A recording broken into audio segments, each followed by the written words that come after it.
Laki-laki muslim tidak diperkenankan untuk isbal. Isbal adalah menjulurkan pakaiannya lebih dari mata kaki. Kata Nabi SAW, celana yang di bawah mata kaki maka tepatnya di neraka. Orangnya maksudnya. Nabi SAW pernah melewati seorang sahabat Nabi yang Nabi SAW melihat bajunya di bawah mata kaki. Maka Nabi pegang setengah betisnya. Nabi bilang tempatnya baju laki-laki di sini. Anggaplah ini tangan saya, ini kaki. Maka Nabi pegang setengah betis. Kemudian beliau bilang, bila enggan maka tidak hak yang lebih dari ini dipegang pas di mata kaki. Itu menunjukkan bahwa laki-laki tempatnya celananya paling ujung adalah di atasnya mata kaki. Seorang laki-laki yang lain pernah ditegur yang mirip-mirip oleh Umar. Umar bilang, Fulan kamu haid. Maka Fulan ini mengatakan, mana ada laki-laki haid? Maka Umar mengatakan, tapi bajumu baju dengan syariat perempuan. Maksudnya Umar adalah, tapi bajumu di bawahnya mata kaki. Sementara di bawah mata kaki itu syariat buat perempuan. Maka kemudian Umar minta untuk diambilkan alat pemotong, lalu kemudian dipotong sampai benang-benangnya terurai. Itu menunjukkan bahwa syariat buat perempuan di bawah mata kaki. Sedangkan syariat bagi laki-laki maksimal di atas mata kaki. Sebagian orang ada yang mereka tahu bahwa ada dalil-dalil dan hadis-hadis yang banyak tentang larangan isbal. Ancaman-ancaman terhadap laki-laki yang celananya di bawah mata kaki ada banyak. Tapi mereka tidak mau menjalankannya karena banyak faktor. Faktor pertama adalah faktor syahwat. Syahwat itu artinya apa? Karena mengikuti hawa nafsu. Malu. Mereka bilang nanti dibilangin orang kebanjiran. Ini faktor syahwat. Saya dengar langsung dari seorang bapak-bapak. Teman-temannya semua dari minggu lalu setelah kajian langsung potong celana. Bapak itu tidak mau. Nah ini beliau ketika ditanya kenapa bapak tidak mau potong celana seperti bapak-bapak yang lain. Karena kantornya bareng. Itu mereka sama-sama petinggi bandara. Alasannya kenapa? Enggak ada. Pokoknya saya nggak mau aja. Bagaimana dengan hadis yang kemarin? Ya saya belum bisa menerima aja. Sudah banyak dalilnya dia dengar. Dia tolak hanya dengan alasan pokoknya saya nggak mau aja. Berarti ini apa namanya? Syahwat. Sesuatu yang sangat mungkar. Faktor yang kedua, orang tidak mau potong celananya, tidak mau di atas mata kaki karena syubhat. Syubhat itu artinya ada sesuatu yang mungkin samar-samar, dia pikir itu benar padahal salah. Ada yang bilang kalau memang tidak boleh isbal, kenapa kita pakai kaos kaki? Maka jawabannya kaos kaki itu adalah penutup kaki. Berbeda dengan pakaian yang di atas itu penutup bagian atas. Yang satunya alas kaki, yang satunya penutup bagian atas. Perbedaan yang kedua, baju, gamis, celana, sarung, itu semua adalah menjulur dari atas ke bawah. Sedangkan kaos kaki, makainya dari bawah naik ke atas. Maka tidak bisa menyamakan dua hal yang beda. Kebiasaan orang yang suka mendengarkan syubhat adalah menyamakan yang tidak sama. Seperti syair dibilang musik, ayat Injil dibilang mirip ayat Quran. Itu kan kemudian membuktikan tentang orang yang kepalanya banyak dengan syubhat. Karena menyamakan yang tak sama. Syubhat yang kedua, mereka bilang, tapi kan yang masuk neraka itu bajunya aja. Kita katakan, tidak mungkin bajunya saja. Karena tidak dikenakan azab pada benda. Tetapi pada kita pelakunya. Apa hukumnya rokok? Hukumnya rokok nggak ada. Kalau hukumnya membuang rokok, harus buat orang yang sudah ngerokok ya buang rokok. Kalau hukumnya merokok, menghisap rokok, baru ada hukumnya. Maka kita tidak kenakan hukum itu pada bendanya, tapi pada kita yang menggunakannya. Syubhat yang ketiga, kata mereka Raja Saudi aja isbal. Coba lihat bajunya Muhammad bin Salman, Raja Salman. Maka jawabannya gampang, bahwa Raja Salman, Muhammad bin Salman, dan siapapun raja di muka bumi ini, mereka semua hamba yang mereka harus tunduk terhadap aturan Islam. Aturan Islam ini tidak mengenal kaya dan miskin, tidak mengenal penguasa dan rakyat jelata. Maka mereka pun sama. Apabila mereka tidak patuh, maka mereka pun masuk neraka. Buat apa kita berdalil dengan manusia biasa? Yang bisa dijadikan dalil itu adalah Nabi SAW dan para sahabatnya dalam kondisi mereka berijma.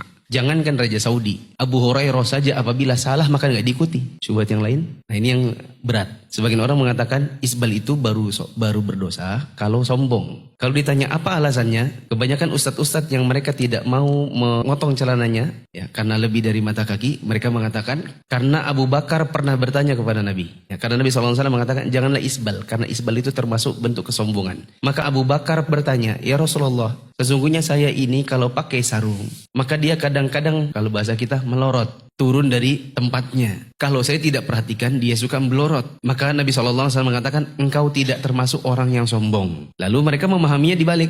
Oh berarti kalau tidak sombong itu tidak apa-apa. Berarti celana, baju, jubah, itu kalau di bawah mata kaki bagi laki-laki. Kalau tidak sombong maka tidak apa-apa. Bagaimana cara menjawabnya? Cara menjawabnya adalah kita lihat bagaimana perkataan Abu Bakar tadi. Abu Bakar bilang, ya Rasulullah, sesungguhnya kalau saya tidak perhatikan, sarung saya belorot. Kalau dibalik, berarti kalau Abu Hurairah memperhatikan, maka sarungnya terjaga di tempatnya. Artinya tidak isbal. Maka ini kondisinya berbeda dengan orang yang seperti di zaman sekarang, mereka di bawah mata kaki celananya bukan karena tidak memperhatikan, melainkan karena sengaja. Kita memang sengaja kok, waktu beli celana, waktu jahit celana, memang sengaja maunya di bawah mata kaki. Bahkan ada yang memang punya prinsip celananya harus di bawahnya tumit. Jadi bagus kalau terinjak-injak. Apalagi kalau bahannya jeans. Nanti lama-lama dia koyak, orang bilang belel, nanti lama-lama jadi keren. Memang orang menyengaja. Kita kalau berdalil dengan perbuatan Abu Bakar maka tidak cocok. Karena Abu Bakar itu mengatakan,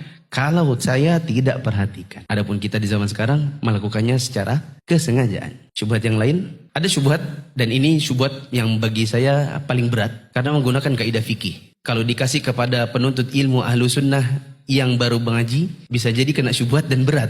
Karena ilmiah, yaitu pakai kaidah hamlul mutlak alal muqayyad wajibun. Mengambil yang mutlak, didorong kepada yang muqayyad, itu wajib sifatnya. Yaitu kaidah apabila ada dalil, satunya mutlak, satunya muqayyad, maka yang mutlak ini dibawa ke muqayyad.